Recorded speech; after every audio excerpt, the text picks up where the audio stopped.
नमस्कार. यशाची गुरुकिल्लीमध्ये आपण आज भेटणार आहोत आपल्या सेकंड सीझनच्या पहिल्या एपिसोडला. विकोचे संचालक श्री संजीव पेडणेकर. नमस्ते. सर्वप्रथम गणेश चतुर्थीच्या मी सगळ्यांना हार्दिक शुभेच्छा देतो आणि तुम्हाला येणारी गणेश चतुर्थी ही अत्यंत लाभदायक आणि सुख समृद्धीने भरपूर असावी अशी मी गणपतीच्या चरणी प्रार्थना करतो. थँक्यू. महत्त्वाची गोष्ट म्हणजे आपल्या यशाची गुरुकिल्लीचं सेकंड सेशन म्हणजे सेकंड सीझन चालू करण्याकरता तुमच्यापासून आपण सुरुवात करतोय. ह्याच्याकरता तुम्ही वेळ दिलात, याच्याकरता खूप खूप धन्यवाद. तुम्ही इन्व्हाइट केलं आणखी सगळ्यांशी बोलायचं, सगळ्यांसमोर बोलायची संधी दिली, हे बघून खूप आनंद झाला. म्हणून माझ्या सगळ्या अपॉइंटमेंट कॅन्सल करून केवळ रेखाताईंनी इंटरव्ह्यूला बोलवलं म्हणून मी पहिले प्रायोरिटीवर तयार झालो आणि मी तुमच्याशी आता हितगुज चालू करतो. थँक्यू. मित्रांनो, मी सर्वप्रथम तुम्हाला एका गोष्टीपासून सुरुवात करणार आहे. ती गोष्ट म्हणजे थॉमस एडिसनची. हे सगळ्यांना जी आपण एपिसोड करतोय त्याच्यामधनं लोकांना मॅक्सिमम बेनिफिट व्हावा हा आमचा दोघांचाही उद्देश आहे आणि तो सगळ्यांचाच उद्देश आहे. तर थॉमस एडिसनचं 1914 साली त्याच्या कंपनीला ऑल ऑफ सडन भीषण आग लागली आणि त्या आगीमध्ये त्याच्या कंपनीच्या 10 बिल्डिंग जळून गेल्या. तर तो सीन बघताना त्याचा 24 वर्षाचा मुलगा थोडा गडबडीत झाला, पण एडिसन हा कुठच्याही प्रकारे घाबरला नाही आणि त्यांनी सांगितलं की जा तुझ्या मम्मींना बोलव आणि मम्मीच्या फ्रेंड्सना बोलव, त्यांना असा सीन परत बघायला मिळणार नाही, तर त्यामुळे तू दोघांनाही बघून आहे. एवढा प्रकार घडत असतानाही वडिलांची कमालीची शांतता बघून एडिसनच्या मुलांनी वडिलांनी सांगितलं तसं केलं आणि सगळ्यांना बोलवलं आणि इतक्या वर्ष अतिशय मेहनतीने कष्टाने जी कंपनी उभी केली ती डोळ्यासमोर बेचिराग होती. हे बघताना सगळ्यांना अतिशय वाईट वाटले. मित्रांनो, हे तुम्हाला सांगायचा उद्देश म्हणजे अशीच भीषण आग आमच्या नागपूर फॅक्टरीत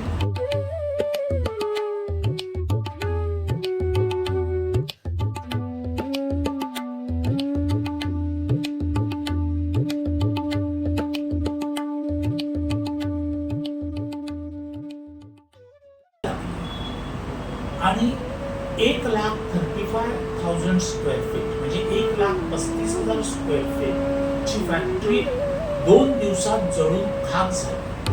7-8 फायर ब्रिगेडचे बॉम्ब होते, पण ते त्यांना कंट्रोल करायला त्यांना अशक्य झालं आणि पूर्ण फॅक्टरी डिस्ट्रॉय झाली. तर त्यावेळी आम्हाला हा एडिसनचा झालेली गोष्ट आम्ही डोळ्यासमोर आदर्श म्हणून ठेवली आणि त्यांनी त्याच्या मुलांना सांगितलं की आजपर्यंत मी ज्या चुका केल्या त्या जळून या आगीत बेचिराग झालेल्या आहेत. पण जसं आपण म्हणतो किंवा मी म्हणतो आणि तुम्हाला पण सांगतो की success is not what you get but success is what you become. तुम्ही जे तुम्हाला मिळतं ते सक्सेस नाही, पण तुमच्या अनुभवातनं खस्ते खाऊन जे तुम्हाला अनुभव मिळतो तो तुमच्याकडे अमूल्य ठेवा असा असतो आणि त्याच आत्मविश्वासाखाली म्हणजे त्या आत्मविश्वासाने एडिसनने त्याच्या वर्कर्सपैकी कुणालाही ब्लेम न करता दुसऱ्या दिवसापासून फॅक्टरी चालू केली, रिबिल्ड करायला चालू केली आणि इन्शुरन्स कंपनीचा जेवढा सपोर्ट त्यांना मिळाला त्यावेळी एवढा काही त्याला सपोर्ट मिळाला नाही. हार्डली 35% त्यांनी सपोर्ट मिळाला. पण एवढी मोठी त्याची इंटेलिजन्स आणि त्याची 67व्या वर्षी पाहिलेली धडपड बघून त्याला हेनरी फोर्डने फायनान्स करायचं ठरवलं आणि त्यांनी त्याची फॅक्टरी पूर्ववत उभी केली.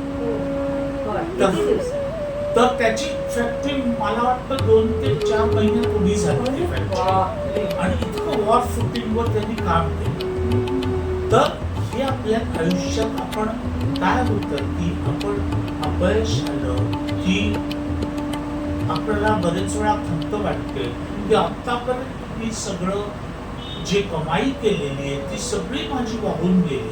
म्हणजे फॅक्टरीला जशी आग लागली तशी माझी सगळी इन्व्हेस्टमेंट्स गेल्या. पण मित्रांनो, मी तुम्हाला मित्र आणि मैत्रिणींनो एक गोष्ट सांगू इच्छितो की आपल्याकडे जे अनुभवांनी जे ज्ञान आलेलं असतं हे आपल्याकडनं कोणीही हिरावून देत नाही. तसंच आपलं नशीब आपल्याला ईश्वराने दिलं असतं. त्याने कितीही कोणी हिसकावून द्यायचा प्रयत्न केला तरी तुमच्याकडे ना तुमचे मित्र हिसकावून देऊ शकतात ना नातेवाईक हिसकावून देतात.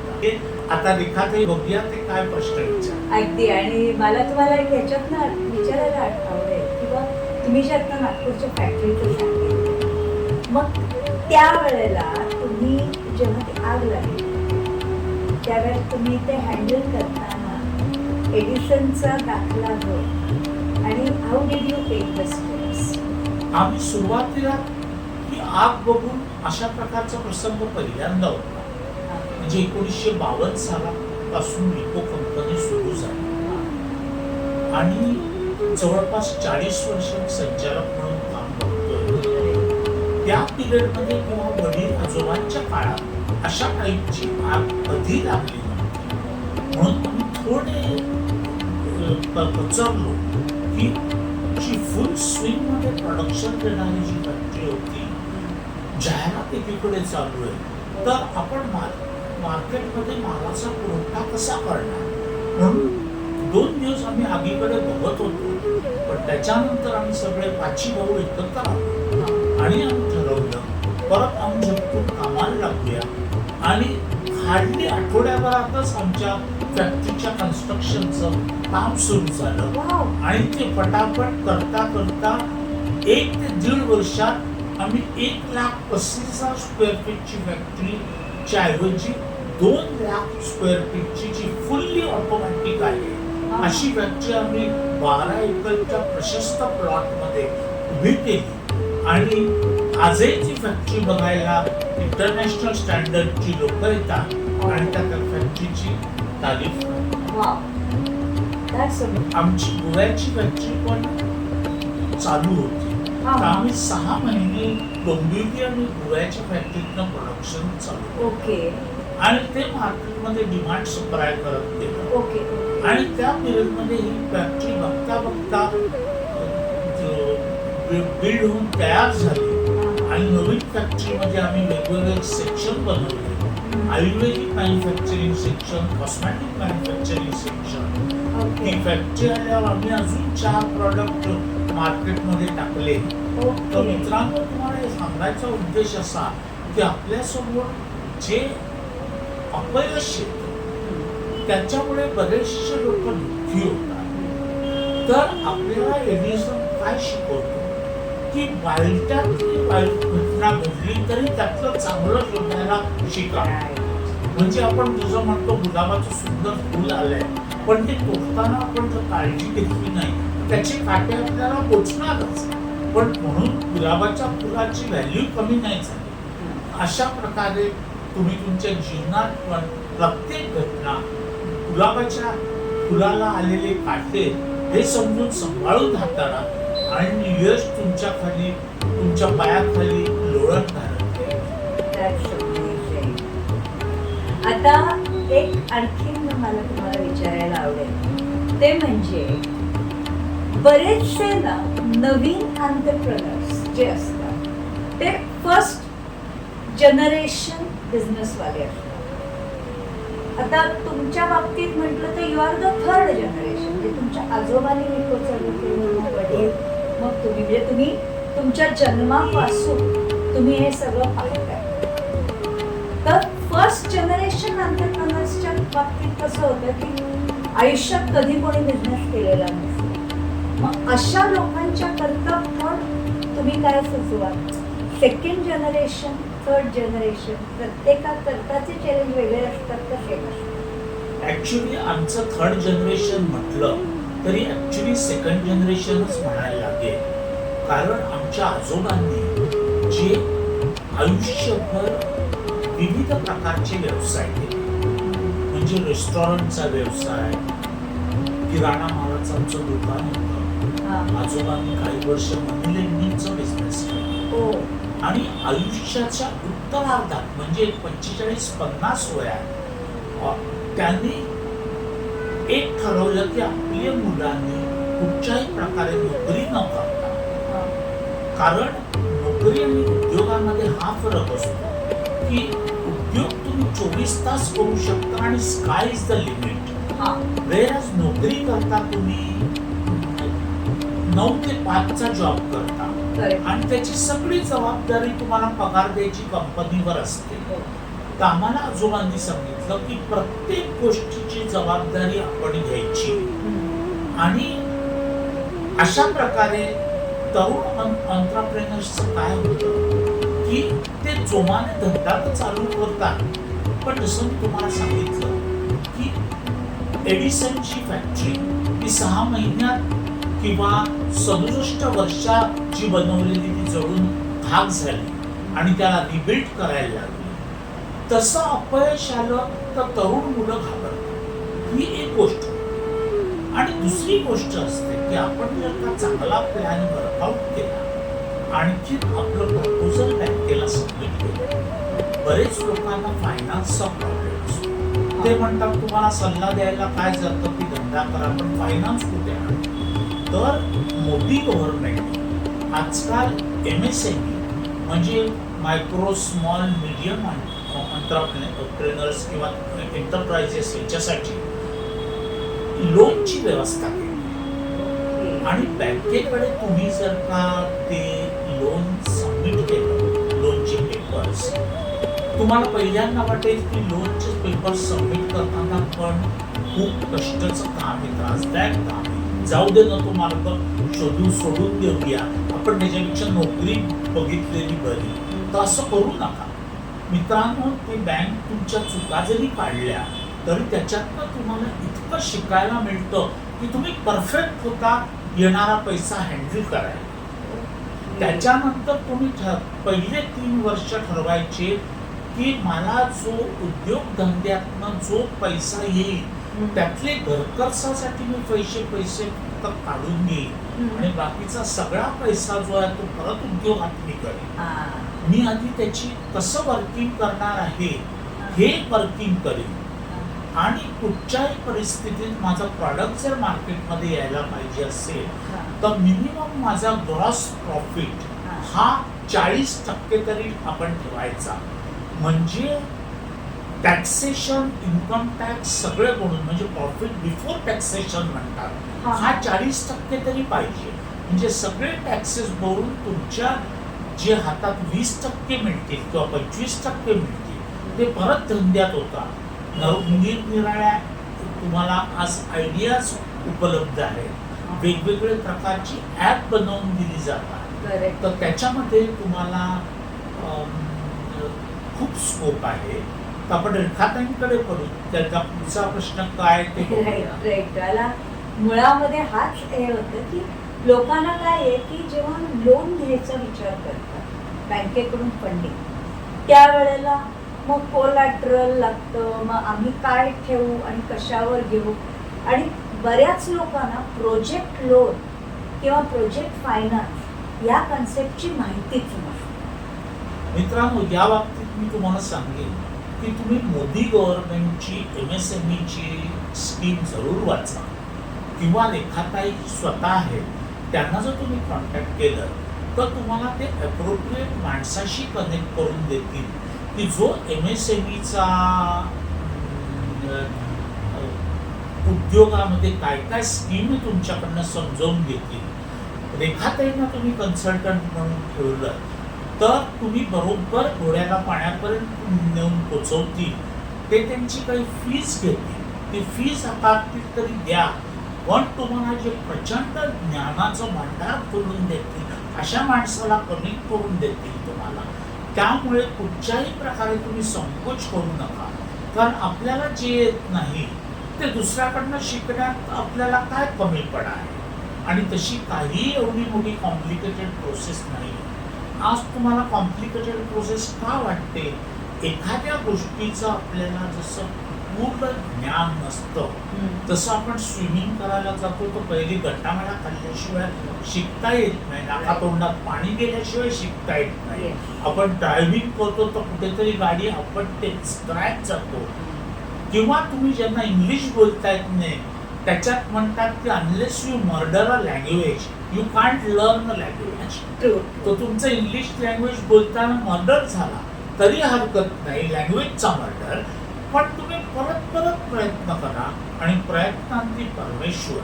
इतके अथक परिश्रम करा की देवाला पण तुमच्या परिश्रमाला यश न देता त्याला लाज वाटली पाहिजे की हा मुलगा किंवा ही मुलगी इतके प्रयत्न करते तरी सुद्धा त्यांना यश मी का देऊ नये. शेवटी यशस्वी तुम्ही जरूर यशस्वी व्हाल. आणि पुढच्या गणेश चतुर्थीला मला अनेक उद्योग जे निर्माण झाले ते तुम्ही त्याच्याबद्दल मला कळवा. रेखाताईंकडनं नंबर घ्या किंवा रेखाताईंकडे मेसेज द्या आणि त्यांना आम्हाला जे आज आम्ही मेहनत करून हे सगळं इंटरव्ह्यू करतोय त्याचं सार्थक झाल्यासारखं. नक्की नक्की. मला आणखीन एक तुम्हाला विचारायला आवडेल ते म्हणजे कसं आहे की तुम्ही प्रॉब्लेम्स बद्दल सांगितलं, प्रॉब्लेम कसे हँडल करायचे किंवा प्रॉब्लेम निर्माण झाला तर गोंधळायचं नाही. पण याच्या बरोबर नवीन उद्योजकांच्याकडे आणखी एक मेजर चॅलेंज कुठला दिसतो की यश पाहिलेलंच नसतं कधी. आणि मग जेव्हा यश येतं, संपत्ती येते, तेव्हा ते यश पेलता येते. तर त्याच्याकरता तुम्ही काय संदेश द्या? मित्रांनो, या बाबतीत मी तुम्हाला दोन गोष्टी सांगतो. जसं रेखाताई म्हणाल्या की यश पेलता येत नाही, आणि असंच आपल्या उदाहरणं डोळ्यासमोर आहेत, पर्टिक्युलरली मराठी माणसाशी, की तो 2-3 वर्ष बिझनेस केला नाही आणि पैसा जमावायला लागला की त्याला वाटतं की आपल्याला मर्सिडीज गाडी आली पाहिजे, BMW आली पाहिजे, किंवा अगदी C क्लास मर्सिडीज 30 लाखाला मिळते ती मी का घेऊ नये. तर तो मराठी माणूस छानशोकीच्या मागे लागतो. एक गोष्ट लक्षात ठेवा, हे यश सुरुवातीला तुम्हाला मृगजळासारखं दिसतं, पण जेव्हा एकदा तुम्हाला त्यातून कसा पैसा निर्माण होतो हे समजलं आणि तुमची नित्य नियमाने त्याची साठवणूक व्हायला लागली की मग तुम्ही दुसऱ्या क्षेत्राकडे वळू शकता. अनेक लोक मला सांगणारे भेटतात की तुम्ही उद्योग करा म्हणून सांगता, पण नेमका कुठचा उद्योग करायचा आहे आम्हाला कसं समजेल? तर मित्रांनो, तुम्हाला याच्या बाबतीत एक गोष्ट मी सांगतो. तुम्ही इंग्लिश मधली एक शब्द की पॅशन हा वर्ड तुम्ही ऐकला असेल, की पॅशन म्हणजे जसं एखाद्या माणसाला क्रिकेटचं वेड असेल.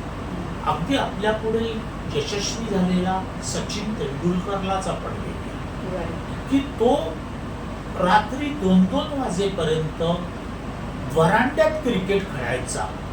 इतकं त्याला क्रिकेटचं वेड लागलेलं की मला ग्राउंडवर जाता येत नाही तर मी सकाळी 2 ते 5 वरांड्यात करेन. त्याचे आई वडील बघायचे, त्यांना वाटायचं 2 वाजता हा आवाज कुठून येतोय. हा बिचारा बॅटिंग आणि बॉलिंग आणि परफेक्ट स्ट्रोक कसे मारायचे त्याची प्रॅक्टिस करत होता. तर मित्रांनो, तुम्ही आपल्या पॅशनचं फील्ड निवडा. म्हणजे कसं, आता आपली पॅशन कशी ओळखायची तर याच्याबद्दल मी तुम्हाला 1-2 उदाहरणं सांगतो की आपल्याला सेल्फ इंट्रोस्पेक्शन म्हणजे आत्मपरीक्षण करता यायला पाहिजे. आता आत्मपरीक्षण कसं करायचं? दिवसभर आपण काम करून थकल्यावर किंवा जे काय उद्योग करून थकल्यावर जेव्हा आपण शेवटी बेडवर झोपायला जातो त्यावेळी 5 ते 10 मिनिटं सेल्फ इंट्रोस्पेक्शन म्हणजे आत्मपरीक्षण करायचं. आणि या आत्मपरीक्षणात काय बघायचं तर आज दिवसभरात आज कुठच्या घटना घडल्या की जे करताना मला आनंद मिळाला आणि आनंद नुसता मिळाला नाही तर मी त्याच्यात रमून गेलो आणि घड्याळाचा टाइम 2 वाजले ते 6 वाजले मला कधीही कळलं नाही. ही झाली तुमची पॅशन. तर त्या पॅशनच्या गोष्टी मी रोज नवीन नवीन शोधीन माझ्या. आणि ज्या गोष्टी करताना मला कंटाळा आला तर कंटाळा आला त्यामुळे मी त्या गोष्टी परत कधी करणार अशा गोष्टी करायला अजिबात जाऊ नका. ही पॅशनचं फील्ड निवडल्यावर तुम्हाला जेव्हा तुमचं गोल जळी स्थळी पाषाणी दिसत नाही तोपर्यंत तुम्हाला यश हे अशक्य आहे. तुम्हाला सचिन तेंडुलकर व्हायचंय तर सचिन तेंडुलकर सारखं त्याचे चरित्र वाचा. सचिन तेंडुलकरने कसा वर्ल्ड कप जिंकला किंवा थॉमस एडिसनचं पुस्तक वाचा की आग लागलेल्या फॅक्टरीतनं कसा माणूस निर्माण होऊ शकतो हे तुम्हाला समजेल. आणि आपली पॅशन आपलं अंतर्मन जे सांगतंय ते करा. बँकेकडनं गरज पडली तर MSME साठी लोन घ्या.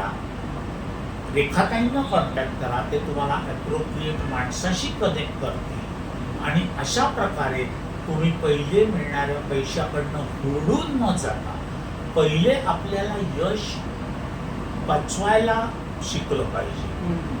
म्हणजे आमचे वडील आम्हाला सांगायचे की पैसा कमवणं हे जेवढं सोपं आहे त्याच्यापेक्षा महाकठीण त्याचा विनियोग कसा करायचा.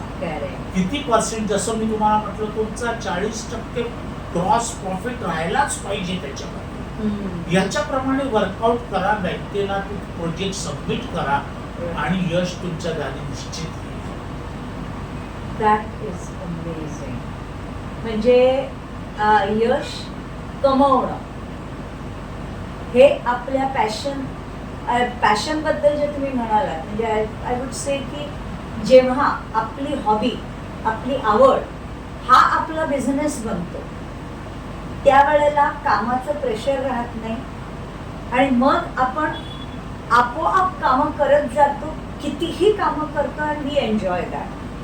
म्हणूनच असं म्हटलं जातं म्हणूनच असं म्हटलं जातं की when your vocation becomes your profession life is a vacation. म्हणजे एवढा आपण त्याच्यामध्ये घडून गेलो त्या सचिन तेंडुलकरला वाटत नाही की मी कष्ट करायला जातोय क्रिकेट खेळतो. तो म्हणतो पुढच्या मॅच खेळायची चला तयार राहा. आता त्यांनी रिटायरमेंट घेतली असेल पण तो प्रशिक्षण देतो. असं तुमचं अत्यंत आवडीचं फील्ड निवडा की ज्याच्यात तन मन धन तुम्ही ओतल्यावर तुम्हाला ते श्रम किंवा कष्ट वाटणार नाही पण प्रचंड आनंदाने तुमचं मन प्रफुल्लित. Super. That is the most important thing. म्हणजे your vocation should become your profession. आपल्याला आवडीचा जॉब हा प्रोफेशन करायचा. व्होकेशन म्हणजे पण व्होकेशन शब्दाचे बरेच अर्थ आहे पण मला जे आवडतं त्यांच्यासाठी मला पहिले सेल्फ इंट्रोस्पेक्शन करायला नको का. दुसऱ्याने आपल्याला कशाला जबरदस्ती मला गणित नाही आवडत पण गणित नाही आवडत ज्याला आवडतं त्याला मदतीला घ्या आणि तुमचा धंदा करा. किती लोक आहेत की ज्यांना गणित पक्क नाही पण ते आज बिलियनर झालेले. हे गुजराती मारवाडी लोक 10वी पास असतात पण ते मोठे मोठे व्यवसाय करतात. आणि असं त्यांच्यात एक म्हण आहे की जेनू काम तेनू ठाय बिजा करे सो होता काय. ज्याचं काम त्यांनीच केलं पाहिजे. तर तुम्ही बँकेचा ॲडवाइस घ्या फायनान्शियल ॲडवायझर घ्या त्याची फी द्या पण शेवटी धंदा हा तुम्हालाच करायचा आहे. 9 ते 5 मध्ये कोणीही तुम्हाला एश्युरन्स देणार नाही. रात्री 10 वाजता धंद्याचा कॉल येऊ दे, नाही तर सकाळी 6 वाजता तो तुम्हाला उचललाच पाहिजे आणि तुम्ही त्यांनी खडबडून जागे झाले पाहिजे. आपल्या या मोदीजींच्या ज्या व्यवस्थेमुळे इंडियामधनं मी म्हणतो सोन्याचा धूर निघायला वेळ लागणार नाही. कारण इंडियामध्ये टॅलेंटची कमी नाही. आज अमेरिकेत सिलिकॉन व्हॅलीमध्ये 33% सायंटिस्ट इंडियन आहेत. UK मधले सगळे IT चे लोक, इंटेलिजंट लोक ते गेलेले आहेत. पण धंदा करणं आणि नोकरी करणं याच्यातला फरक समजावा. त्याच्यासाठी तुम्ही हार्डवर्कची गरज आहे. एखादा माणूस जास्त, आमचे आजोबा 4थी इयत्ता पास होते, मग आज आम्ही 50 कंट्रीमध्ये एक्सपोर्ट करतो. ते कसं काय झालं? तर आपण तन मन धन ओतून आपली चिकाटी सोडायची. पडलं तरी परत हात झटकून उठायचा. जसं तुम्ही कुस्तीत बघता की तो परत गुण तयार होतो आणि शेवटी अजिंक्यपद घेऊन जातो. तर या सगळ्या आमच्या गोष्टी तुम्हाला निश्चितच फायदा करतील असं वाटतं. नक्कीच नक्कीच. आणखी मला एक याच्यामध्ये कुठे जाणवतं माहितीये का, की लोक धडपडतात कारण त्यांची हिंमत कमी पडते. लोकांना हिमतीने उभं राहणं हा जो विषय असतो की मला माझ्या प्रोफेशनमध्ये उभं राहायचं आहे, मला अमुक एक गोष्ट करायची, त्याच्याऐवजी लोक आजच्या काळामध्ये आपण जे शिकतो किंवा आपल्या आजूबाजूला जे संस्कार होतात लोकांच्या, ह्याच्यातून 9 to 5 switch on switch off ही एक मेंटॅलिटी झाली आहे. आणि ते नाही केलं तर तुम्ही फॅमिली टाइम कधी देणार, हा एक विषय येतो. हे जे काही मनाच्या मुळे गोंधळ होतात लोकांचे, व्यवसायात पडला तर त्याला कुटुंबाच्या कौटुंबिक सुखाला मुकावं लागतं वगैरे, हे जे काही शब्द येतात, ह्याच्याबद्दल तुम्ही काय सांगाल लोकांना? याच्यात मी एकच तुम्हाला म्हण सांगेन की दाम करी काम तो बीबी करी सलाम. आज तुमच्याकडे सांगा मला, तुम्ही चांगल्या परिस्थितीमध्ये आपल्या पत्नीला ठेवलं, तिला चांगल्या वस्तू आणून दिल्या आणि तुम्ही तिला घरखर्चाला लागणारे पैसे दिले, की तुमच्याबद्दल आदर वाढणारे, की नुसतं तुम्ही पत्नीबरोबर फिरायला जाऊन आदर वाढणारे? आज प्रत्येक गोष्ट, काही घराच्या बाहेर आपण पडलो, आणखीन तुमचं वस्तू विकत घ्यायला गेलो तर पैशाची गरज पडते. हे जर आपण करत नाही, 9 ते 5 करतो, आपण मुलाबाळांकरता काय इन्फ्रास्ट्रक्चर निर्माण करतो. आज आमच्या आजोबांनी सुरुवात केली. आता माणूस अपयशाला घाबरायला कसं नाही पाहिजे, याच्यासाठी आमचं स्वतःचं उदाहरण तुम्हाला सांगतो की आमच्या आजोबांनी आमच्या वडिलांना फार्मसीचं शिक्षण करायला अहमदाबादला पाठवलं. पण त्यावेळी इंडियामध्ये 3 युनिव्हर्सिटीजमध्ये फक्त शिक्षण फार्मसीचं मिळायचं. एक अहमदाबाद, एक मणिपाल आणि तिसरं पिलानी. मुंबईत एवढी फार्मसी कॉलेज नव्हती. तर त्यांनी टूथपेस्ट बनवण्यासाठी त्यांना पाठवलेलं शिकायला. पण 3 वर्ष, तेव्हा 3 वर्ष फार्मसीचा कोर्स होता.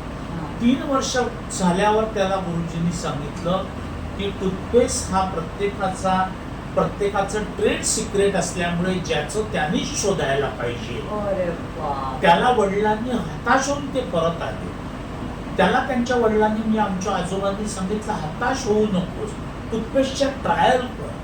मित्रांनो, तुम्हाला आम्ही सांगितलं तर आश्चर्य वाटेल, आमची टूथपेस्टला 9 वर्ष स्टेबल व्हायला लागले.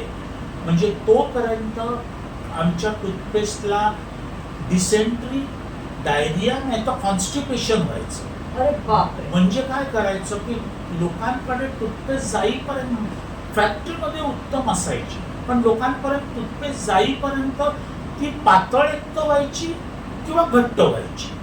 त्यामुळे हे लोकांचा जेवढा लाखो रुपयाचा माल विकायचा तेवढा परत घ्यायचा.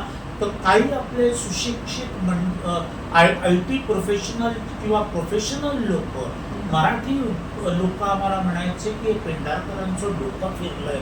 जे कमवतात ते सगळं अशा प्रकारे घालवतात, पण आम्ही म्हणजे चिकाटी ठेवली. बाकीच्या प्रॉडक्ट मधनं कमवत होतात आणि टूथपेस्ट मध्ये लॉस होतो. नाही, सुरुवातीलाच आम्ही टूथपेस्ट होतो, पण तरी सुद्धा त्याच्याबरोबर वैजयंती आणि टर्मरिक क्रीम आम्ही प्रॉडक्ट काढली. विको टर्मरिक क्रीम तर तुम्हाला पॉप्युलर हो, आहेच, आहेच. त्याच्यातले पैसा घेऊन आम्ही याच्यात टाकत होतो. हो. आणि दुसरी आणि गोष्ट, तुमची Vajradanti tooth powder Vajranti which is tooth amazing. Powder, Vajranti tooth powder ह्याच्यामधनं घरोघरी विक्री हो, करून, हो. आणि त्यामध्ये काय झालं, आम्हाला नंतर एक गॉडसेंट मॅच मिळाला की जो तुम्हाला पण मिळेल. तुम्हाला रेखाताईंसारखी माणसं मिळतील की ज्यांनी आमची टूथपेस्ट एकदा आमच्या ऑफिसमध्ये आला आणि त्याला कळलं की मारवाडी माणूस होता, तो चिकाटी सोडणारा नव्हता, त्याला धंदा पाहिजे होता, या उद्देशाने तो आमच्याकडे आला. त्याने आमची टूथपेस्ट मधून कापली आणि दोन्ही बाजूनी ते केलं आणि बघितलं, अहो तुमच्या टूथपेस्टमध्ये काही प्रॉब्लेम नाही आहे, पण टूथपेस्टला जी ट्यूब वापरता त्याला इंटरनली लॅकरिंग नाही आहे, त्यामुळे टूथपेस्टचे जे पदार्थ आहेत ते ॲल्युमिनियमशी रिॲक्ट होतात आणि त्यामुळे हा डिसेंट्री डायरियाचा प्रॉब्लेम आहे. ते लॅकरिंग चालू केल्यावर आम्हाला 9 वर्षे आम्हाला त्रास झाला. तसंच आम्हाला शेविंग क्रीमला त्रास झाला. शेविंग क्रीम करताना त्याच्यातनं एकदा वजन राहिलं तर फोम यायचा नाही, फोम आलं तर एरेशन व्हायचं प्रॉडक्टमध्ये. असे बरेच चॅलेंजेस आले, तरी आम्ही टूथपेस्ट आणि शेविंग क्रीम मार्केटमध्ये आणलं. तर 1-2 वर्षाच्या मेहनतीने आम्ही 9 वर्ष का केलं, तर चिकाटीशिवाय यश नाही. जेवढं तुमचं भाग्य आहे, कुणाच्या भाग्यात 20व्या वर्षी यश येईल, तो चांदीचा चमचा, सोन्याचा चमचा तो जन्माला येईल, कुणाला 40व्या वर्षी येईल, पण मेहनतीला यश येणारच. पण I would definitely say one thing की ही जी काही एवढ्या वर्षांची मेहनत, ह्याच्यामुळे आजच्या तारखेला जी वज्रदंती टूथपेस्टची क्वालिटी आहे, ही मला वाटतं कोलगेट आणि या सगळ्यांच्या कितीतरी पट्टीने जास्त चांगल्या क्वालिटीची ही झालेली आहे, याचं म्हणायला लागेल. बरोबर, अगदी बरोबर रेखाताईंचं ऑब्झर्वेशन आहे. हा. कारण कोलगेटने इतर मल्टीनॅशनल कंपन्या हा. या कॉस्मॅटिक लायसन्स खाली बनवल्या जातात. हो, म्हणजे कसं, सौंदर्य प्रसाधन. करेक्ट. तुला मी गोरं दिसायला फेअर अँड लवली वापरून 1-2 दिवसात गोरं दिसायला लागलो, पण आम्ही म्हणतो तुला गोरं दिसायचं आहे कशाला, तुला आतूनच आम्ही सुंदर बनवू, आणि म्हणून तुम्हाला हळद दिली की जी आरोग्याची काळजी घेईल. करेक्ट. तर अशा ह्याच्यात आमची विको वज्रदंती पेस्ट पावडर, याच्यामध्ये 18 जडीबुटींचं, औषधी जडीबुटींचं जे ऋषी मुलींनी संशोधन केलं, चरक संहिता, भावप्रकाश, निघंटू रत्नाकर याच्या प्रॉपर्टीज बबूळ, जांभूळ, हारडा, बेडा याच्या लिहून ठेवल्या आहेत. त्यामुळे विको वज्रदंती पेस्ट जर का तुम्ही वापरली किंवा पावडर वापरली तर तुमच्या हिरड्यांमध्ये न रक्त येणार नाही, पायोरिया होणार नाही, स्वोलन गम, ब्लिडिंग गम्स होणार नाही. आणि ह्याचं सगळ्यात उत्तम उदाहरण म्हणजे जी अमेरिका आज जगाला सांगते की टूथपेस्ट बनवायचं आम्ही जगाला कसं ते शिकवलं, तर त्या अमेरिकेमध्ये नॅचरल हेल्थफुड शॉपमध्ये आमची टूथपेस्ट कंटेनर लोडमध्ये विकली जाते. फॅन्टॅस्टिक. जर तू जगाला शिकवलीस तर तुझ्या अमेरिकेच्या शॉपमध्ये कोलगेटच्या ऐवजी लोक विको घेतात. याचा अर्थ विको मध्ये असं काहीतरी आहे की जे मला कोलगेटमधनं मिळत नाही. 100. ते तू कर, तुला पण यश मिळेल. पण तू केवळ रसायनाच्या पासून टूथपेस्ट बनवतोस, फ्लोराईड वापरतात, तर त्याच्यामध्ये लहान मुलं ब्रश करताना फ्लोराईड मिळतात. त्यामुळे स्केलेटल फ्लोरोसिस नावाचा डिसीज होतो की ज्याच्यामुळे poisoning of bones by fluorine होतं. त्याच्यामध्ये बोन्स ब्रिटल होतात, तुकडे पडतात. म्हणून वर्ल्ड हेल्थ ऑर्गनायझेशननी फ्लोराईड कंटेनिंग टूथपेस्ट 1 वर्ष बॅन केले. अजूनही आपण बघितलं इंडियात अजून ते विकलं जातं, अजूनही त्या विकल्या जातात. त्याच्यात प्रपोर्शन लिहिलं जातच असं नाही. हो. तेवढा FDA ला आपल्या कडक व्हायला पाहिजे. हो. जर आपण मोदीजी अमेरिकेशी तुलना करणार, तशी इकॉनॉमी आणताय, तर हो. तेवढी जोपर्यंत फूड अँड ड्रग्ज ॲडमिनिस्ट्रेशन आपलं कडक होत नाही. हो. कारण तुम्हाला पिण्याच्या पाण्यात क्लोरीन सफिशियंट असतं, ॲडिशनल फ्लोरीन द्यायची गरज नसते. मग तू फ्लोराईड टूथपेस्ट वापरून तुझी प्रकृती काही वर्षांनी तुला हाडाशी ठिसूळ व्हायला पाहिजेत का? किंवा अगदीच आता बघितलं तर अमेरिकेमध्ये ट्रायक्लोझन कंटेनिंग टूथपेस्ट विकल्या जातात. त्या टूथपेस्ट विकल्या जात होत्या, ते बॅन केलंय. फ्लोराईड सारखंच ट्रायक्लोझन हे इन्ग्रेडियंट आहे, ते अँटीबॅक्टेरियल ते म्हणून वापरतात. पण तिकडे बॅन केलंय, कारण जर का तुम्ही अँटीबायोटिक घेत असाल आणि ट्रायक्लोझन कंटेनिंग टूथपेस्टनी दात घासाल, तर एक तर तुमचं अँटीबायोटिक अब्सॉर्प्शन डिले होतं, आणि दुसरं लेडीजमध्ये हार्मोनल इम्बॅलन्स होतो. ती ट्रायक्लोझन कंटेनिंग कोलगेट टूथपेस्ट आपल्या इंडियामध्ये सगळ्याच विकली जाते. तर याच्याकरता आपल्या फूड अँड ड्रग्ज ॲडमिनिस्ट्रेशनने कडक व्हायला पाहिजे. आम्ही असं म्हणत नाही उगाचच कुणावर ऍक्शन घेत तुम्ही हे करत राहा, पण जगात काय चालू आहे याचा आढावा आपल्याला आपण घेतला नाही तर मोदीजींचं स्वप्न $5 ट्रिलियन किंवा $1 ट्रिलियन स्वप्न हे आपलं इंडियामध्ये इतका इंटेलिजंट क्लास असताना पण अपूर्णच राहील. तर ते आपले तुम्ही सर्वांनी त्याप्रमाणे सांगा, वापरू नका. आयुर्वेदिक आपली जडीबुटींवर विश्वास ठेवा. जसं आपल्या जडीबुटींचं अमेरिकेने पेटंट घ्यायचं ठरवलं टर्मरिक क्रीमचं, तो एक मोठा किस्सा होता. त्याच्याबद्दल थोडं सांगा. तर काय झालं की आपल्या आमच्या टर्मरिक क्रीमची ॲडव्हर्टिजमेंट गेली 60 वर्ष आम्ही करतोय. म्हणजे जाहिरातीसाठी आम्ही आमचा जमा खर्च मिळून आलेले पैसे जाहिरातीला घातले, आणि 60 वर्षांनी ते टर्मरिक क्रीम पॉप्युलर झाल्यावर अमेरिका म्हणते की मी टर्मरिकचं पेटंट घेतो.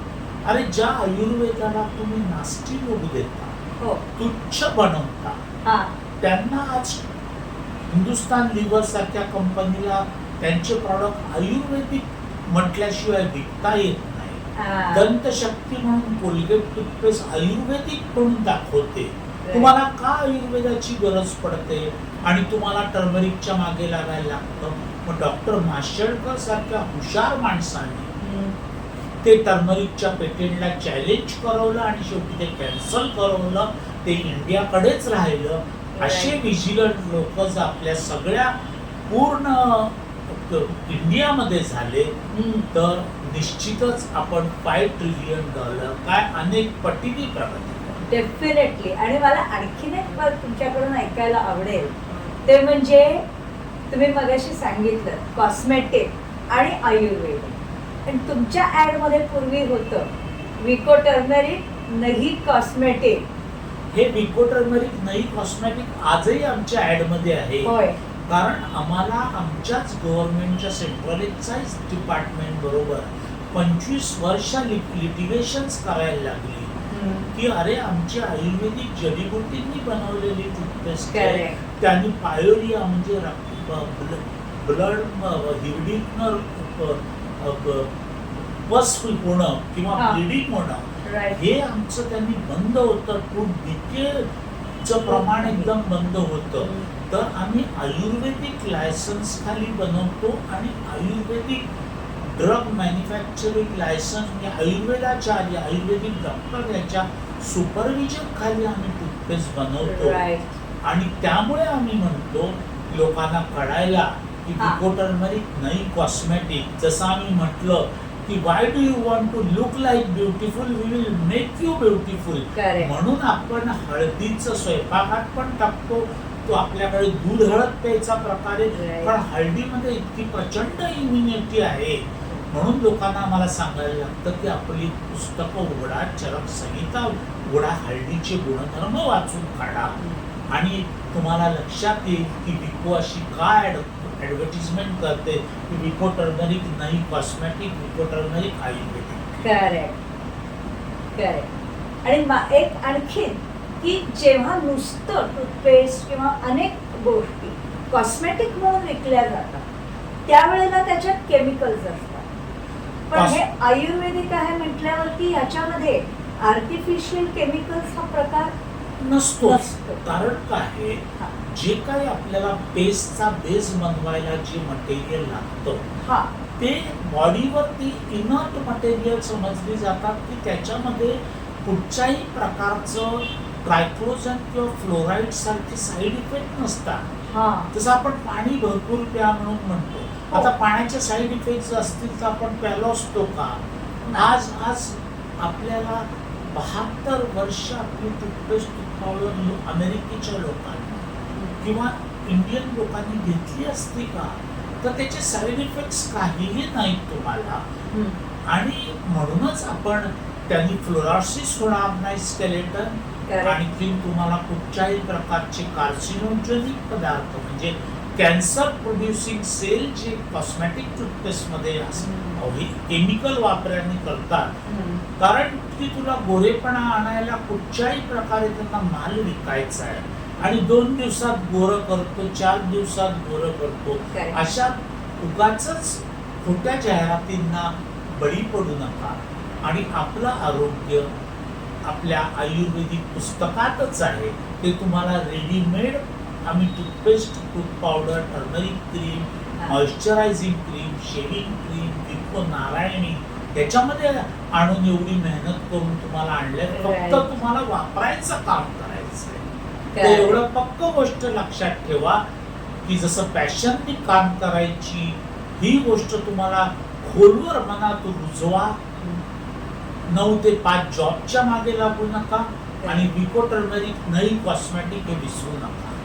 तर ह्याच्यावर आणखीन एक मी तुम्हाला विचारेन लोकांना सल्ला देण्याकरता की जसं तुम्ही आयुर्वेदाचा बेस ठेवला, आपण आहोत इंडियामध्ये, भारतामधले लोक जेव्हा व्यवसायाला लागणार त्यावेळेला त्याचा बेस हे आपलं हेरिटेज हा ठेवणं हे जास्त योग्य आहे का बाहेरच्यांची नक्कल करणं योग्य आहे? लोक नक्कल करतात. तुम्ही एक गोष्ट मला सांगा की तुम्हाला 500 वर्षाची संस्कृती जी अमेरिकेची किंवा युरोपियन कंट्रीची तुम्हाला फॉलो करायची की आपला 5000 वर्षापासून आलेला आयुर्वेद किंवा त्याच्यासारखी जे हेरिटेजने आलेली गोष्ट जिचा वारसा आपण म्हणतो तो आपण जपून फायदेशीर. ऋषीमुनींनी काय इतके वर्ष काबाड कष्ट केले आणि जडीबुटींचे गुणधर्म जंगलात जाऊन शोधत राहिले. त्यांना काही 9 ते 5 लाईफ नको होतं की 5 वाजता मी राणीच्या बागेत जाईल आणि पत्नी बरोबर जाईल हे त्यांना नको. पण जगात काहीतरी सॅक्रिफाईस केल्याशिवाय काहीतरी मिळत नाही. आज लोकमान्य टिळक, स्वातंत्र्यवीर सावरकर यांनी अंधार कोठडी बघितली.